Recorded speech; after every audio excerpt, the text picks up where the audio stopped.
Oke, kita akan lanjutkan pembahasan yang tadi ya mengenai filsafat Hegel. Ya. Sampai tadi kita muncul kepada sebuah pertanyaan reflektif bahwa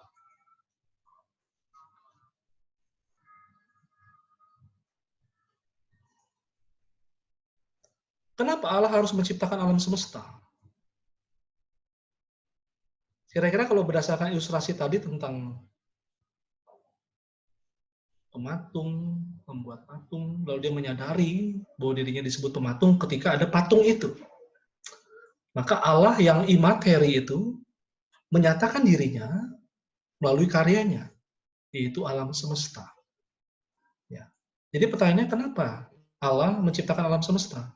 Karena, kalau buat Hegel ya, karena hakikatnya. Karena memang secara hakikat Allah adalah pencipta.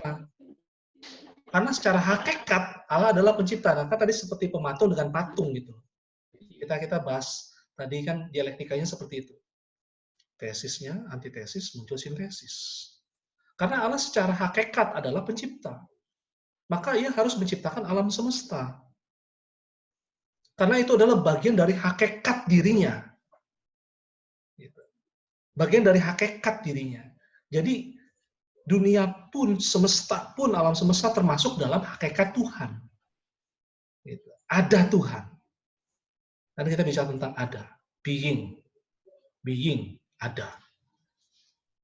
Tuhan, kalau begitu Tuhan dengan alam semesta beroposisi dong.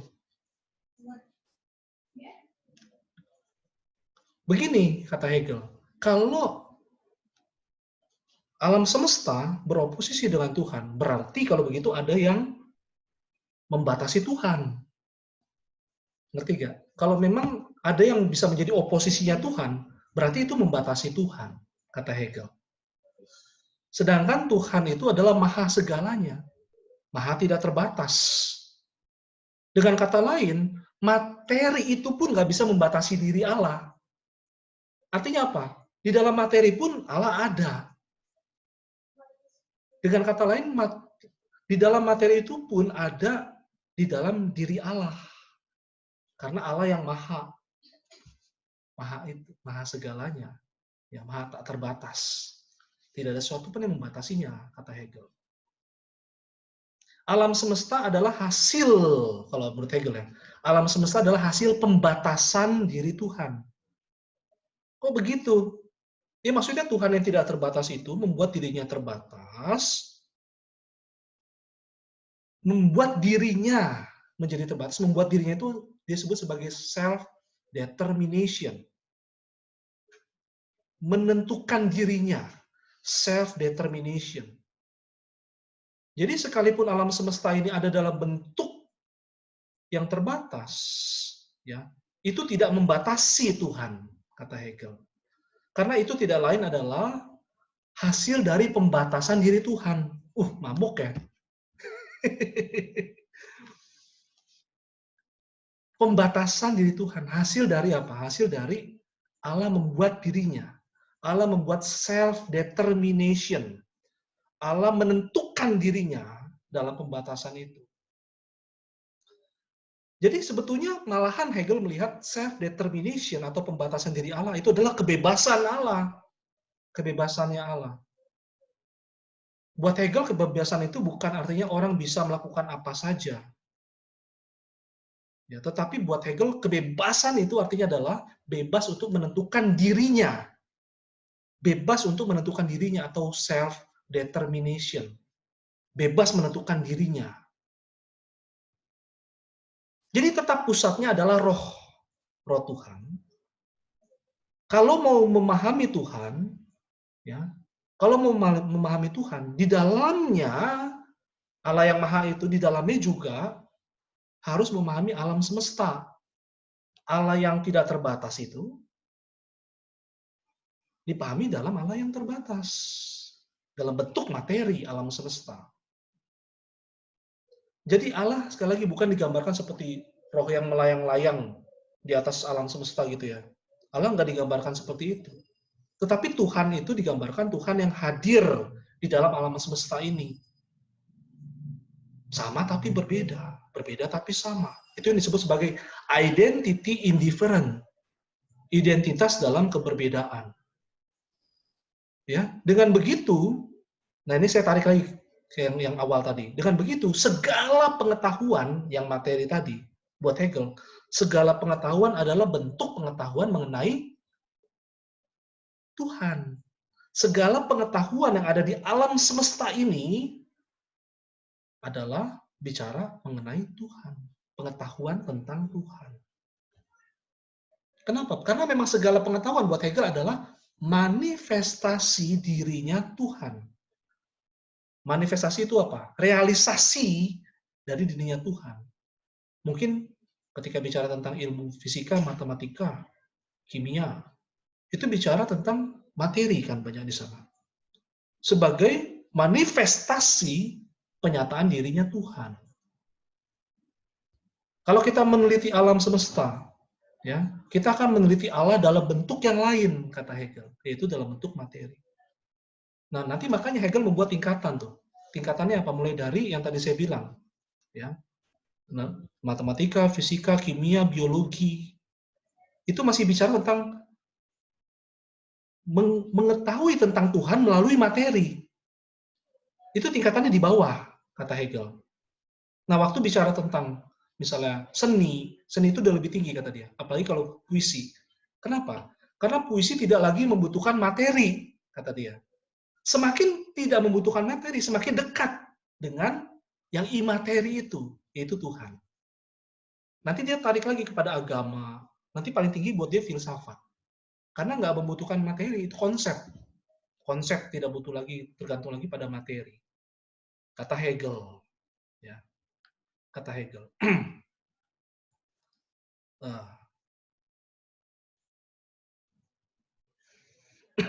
Jadi sekali lagi melalui filsafat, Tuhan bisa dipahami. Ya. Sesuai dengan hakikatnya. Jadi melalui dialektika yang dia gagas ini, yaitu identity indifference, identitas dalam perbedaan, kita dapat memahami Allah dalam konsep imaterial, bukan materi. Kita dapat memahami Allah dalam konsep. Ya. Kata Hegel gini, dalam diri manusia pun menunjukkan sesuatu yang ilahi. Itu apa? Kira-kira apa dalam diri manusia menunjukkan itu adalah ilahi? Kata Hegel, yang menunjukkan bahwa dalam diri manusia ada sesuatu yang ilahi adalah pikiran itu sendiri. Pikiran, rasio. Kenapa? Karena pikiran itu menjadikan manusia ya memiliki pikiran ilahi. Ya, pikiran ilahi. Kenapa begitu? Karena pikiran itu sifatnya tidak terbatas. Nah, ini kunci penting nih. Karena pikiran itu sifatnya tidak terbatas, itulah yang ilahi dalam diri manusia, kata Hegel. Itulah karya Tuhan dalam diri manusia. Itulah karya Tuhan dalam diri manusia. Ya. Jadi Tuhan itu apa? Kesimpulannya. Ya. Tuhan itu ya katanya kan Tuhan itu tanpa materi, tidak ada ukuran, tidak ada bau, tidak ada rasa, tidak ada warna, dan seterusnya. Tanpa materi. Artinya apa? Sebetulnya tidak ada apa-apa. Ini mulai masuk lebih dalam sebetulnya. Buat dia Tuhan itu bukan something, bukan sesuatu, tapi being. Tapi kalau begitu dalam being nggak ada yang membatasi dia. Artinya apa? Artinya ini juga nothing. Ketiadaan. Antara ada dan tiada. Ini ambiguitas yang susah dipahami oleh orang lain. Saya akan sedikit masuk ya. Saya pun juga nggak bisa menyelami pemikiran Hegel sepenuhnya. Tapi saya akan coba melihatnya begini. Pemahaman dialektisnya ini, ya,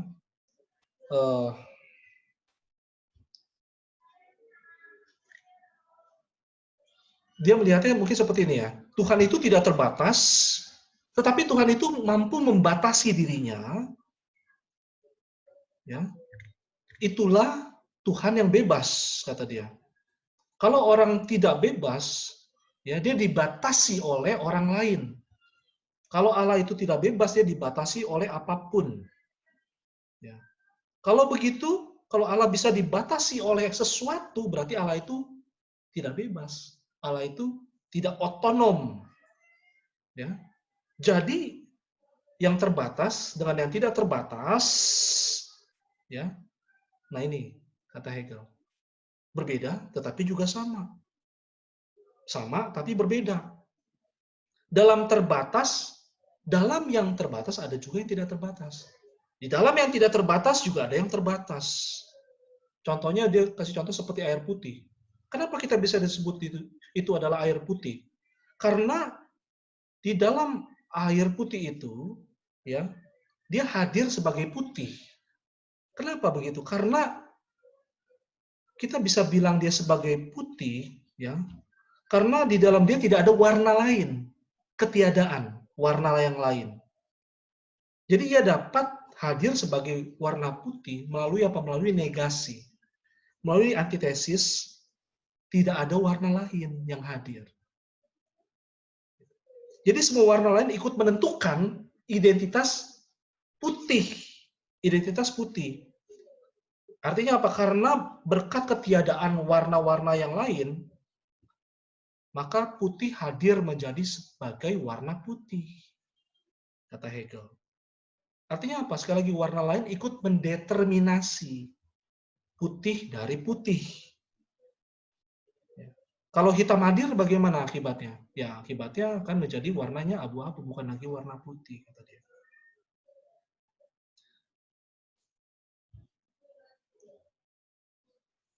Jadi dia coba untuk melihat ini seperti dua sisi gitu ya. Dua sisi. Kalau kita ibaratkan ini Allah gitu ya. Di sini Allah. Di sini bukan Allah. Berarti Allah dibatasi oleh yang lain dong. Dia bilang gitu. Sederhananya gitu. Karena Allah itu tidak terbatas, maka semuanya juga itu adalah bagian Allah. Kata Hegel. Karena Allah yang tidak terbatas itulah, maka kita bisa bilang materi adalah Allah. Alam semesta adalah Allah dalam bentuk materi.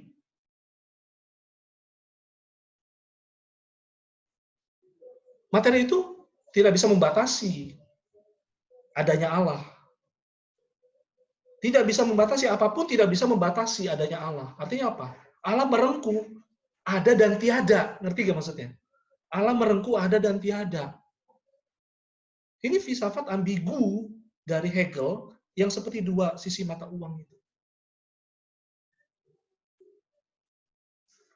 Buat orang-orang di zamannya, bahkan di zaman sekarang pemikiran Hegel memang sulit untuk dipahami.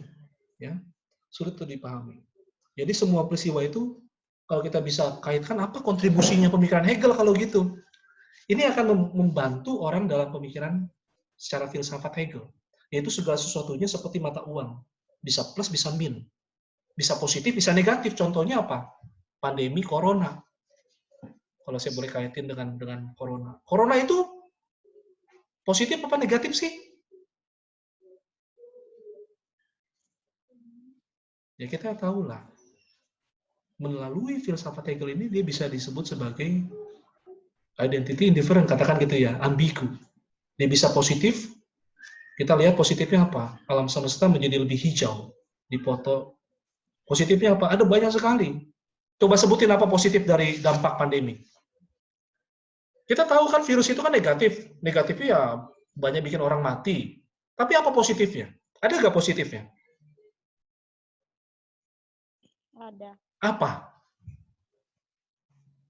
Ngumpul sama keluarga. Ah, itu betul. Terus apa lagi? Buat dunia usaha, makanan, ya, sangat diuntungkan juga kan. Lalu obat-obatan, alat-alat pengobatan juga. Jadi kita dibawa untuk melihat sebagai dua sisi gitu. Positif dan negatif dari Hegel. Ini Jessica akan menambahkan pasti di dalam makalahnya nanti. Ya. Nah, kita melihat di situ. Jadi kita melihat virus itu dalam positif dan negatif, dalam tesis dan antitesis, dalam plus dan min, dalam tesis dan antitesis, yang nanti akan memunculkan sintesis. Katakanlah antara sisi positif dengan sisi negatif akan membentuk hikmat. Katakanlah gitu, itu sebagai sintesis. Ya nanti sintesis itu akan bertemu lagi dengan antitesis, sintesis itu menjadi tesis, bertemu lagi dengan antitesis, yang nanti akan membentuk sintesis baru. Terus kayak begitu. Ya. Nah, kalau di Eropa, filsafat Hegel ini dipakai untuk apa? Prinsip-prinsipnya sih ya, dipakai sebagai dasar, kita dikit lagi nih, sebagai dasar untuk membangun dasar toleransi antar hidup berbangsa. Ya, toleransi dengan metode berdialektika ini, ya, dengan mempertimbangkan tesis antitesis, ya, dia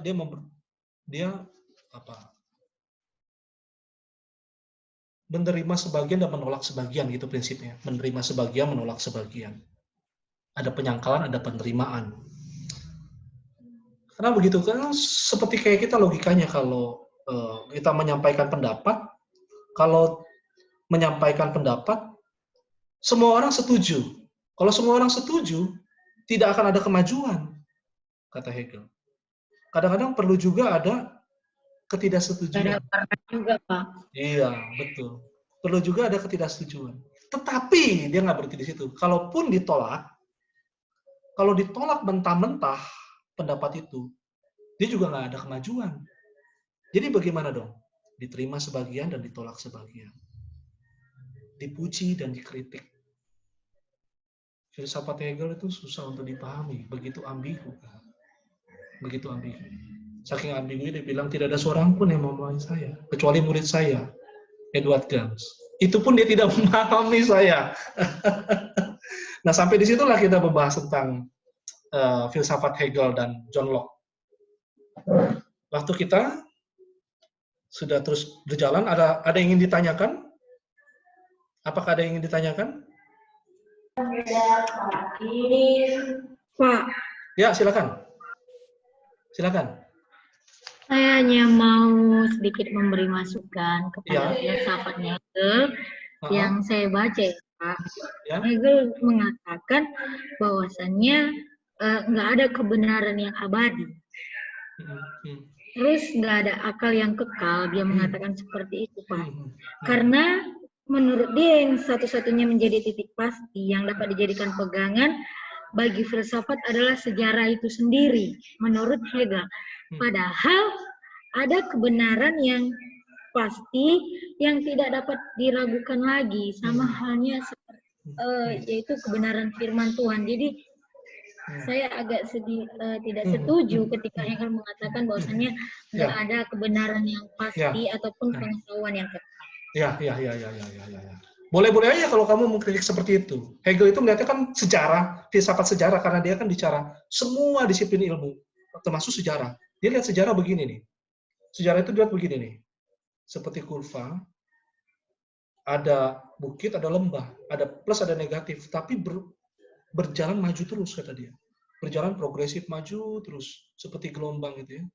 Transversal, positif, negatif, positif, negatif. Tapi itu pun berjalan maju terus, kata dia. Artinya apa? Dia melihat sejarah sebagai plus min. Artinya apa? Dia melihat sebagai dialektika, proses dialektika yang akan terus. Tadi kan saya bilang, dari tesis menjadi tesis ketemu antitesis, muncullah sintesis, terus begitu. Terus begitu. Terus begitu. Berarti kalau begitu bagaimana dia melihat yang absolut? Bagaimana kalau begitu dia melihat yang absolut? Dia melihatnya justru di dalam ambiguitasnya itu. Kalau saya yang melihat, ya mungkin saya bisa salah juga ya. Dia melihatnya di dalam keterbatasan dirinya. Mungkin ya. Karena yang memang yang absolut itu cuma Tuhan. Tetapi Hegel ini diantara apa ya, kalau saya bilang ya, walaupun dia mengatakan, saya nggak setuju sebetulnya, ada beberapa yang saya nggak setuju. Tapi dia seorang Protestan gitu ya. Buat dia begini, diantara semua agama Kristen Protestan yang paling rasional, kata dia.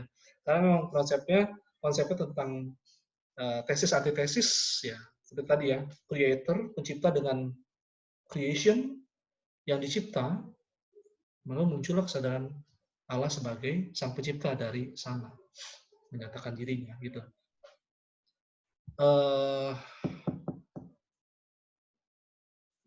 Ya dia menjawabnya seperti itu dengan ambiguitas absolut. Kamu kan tanya tidak ada kebenaran.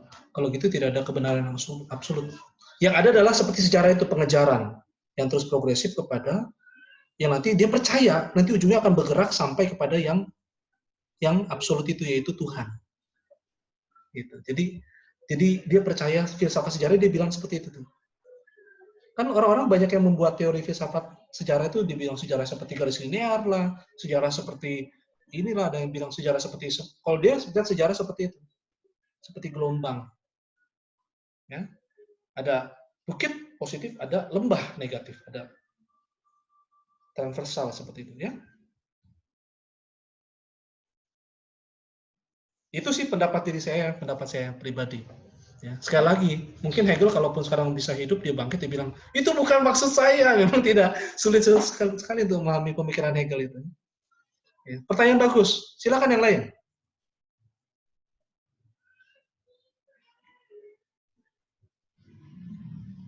Atau kalau nanti ada pertanyaan-pertanyaan yang terbesit, ya mengganggu pikiran kalian, silakan dibagi dalam japri ke saya langsung, atau dalam grup dibagi juga boleh. Ya, saya rasa... Oh, ada pertanyaan lagi, silakan. Bukan, Pak, aku mau nanya, kita harus komen lagi enggak, Pak, seperti biasanya? Oh iya, betul. Pilih salah satu dari filosof itu. Ya, kamu mau pilih John Locke atau pilih Hegel, pilih salah satu aja, berikan seperti tadi ya, apresiasimu, berikan kritikmu, berikan reasonnya apa, alasannya apa. Ya, saya tunggu. Kalau seperti itu ya. Pak, Terima kasih buat kebersamaan kita hari ini. Pak, ya. Pak, kalau mau bertanya boleh itu nggak, japri pribadi nggak, Pak? Boleh sekali. Selama ini kan kamu juga ada japri saya jawab pertanyaan-pertanyaanmu sangat bagus, sangat tajam gitu ya. Tapi kadang-kadang ada pertanyaan-pertanyaan khusus yang agak memunculkan sentimen, katakanlah yang kayak kemarin gitu ya, kendaraan politik. Nah itu saya agak menjadi sebuah bahan pribadi kita aja. Tapi kalau untuk yang memang kita bisa berbagi ke yang lain, yang sifatnya tidak berbau-bau seperti itu ya. Oke, saya rasa kita bisa melanjutkannya di dalam WA, di dalam pertanyaan-pertanyaan kalian. Tetapi untuk kelas ini kita bisa cukup sampai di sini. Atau ada lagi pertanyaan? Kalau gitu kita akan tutup dalam doa. Ya, tadi sudah dimulai oleh Ibu Naomi, berarti sekarang akan ditutup oleh Deborah. Oke, silakan. Silakan Deborah, kita dalam doa ya. Kita berdoa. Oke, mari kita bersatu dalam doa. Puji syukur kami panjatkan kepadamu Tuhan bahwa kami telah selesai mempelajari mata kuliah filsafat ini, Bapak. Tuhan, Engkau memberkati Pak Herlin yang telah mengajarkan kami, bahkan telah membina kami, Tuhan, untuk mempelajari pelajaran filsafat ini. Biarlah setiap ilmu yang kami pelajari, Tuhan, boleh kami semakin tekuni, bahkan semakin kami pahami untuk persiapan kami ke depan, Tuhan, pada suatu saat nanti. Bapak yang baik, Tuhan memberkati Pak Herlin, supaya Tuhan memberikan kesehatan, bahkan kekuatan bagi hamba-Mu, dan juga keluarga mereka ya Tuhan, Tuhan sertai, bahkan setiap kebutuhan mereka perlukan, Tuhan cukupkan ya Bapak. Begitu juga kami Tuhan, akan melewati setiap aktivitas kami, ke depannya kiranya Tuhan memberikan kekuatan, bahkan kesehatan bagi kami Tuhan, agar kami dapat menerima setiap pelajaran yang kami terima ya Bapak. Terima kasih Tuhan, hanya dalam nama Tuhan Yesus Kristus, haleluya, amin. Amin. Oke. Sampai ketemu lagi ya. Terima kasih semuanya. Tuhan memberkati. Thank you, Pak. Oke. Shalom.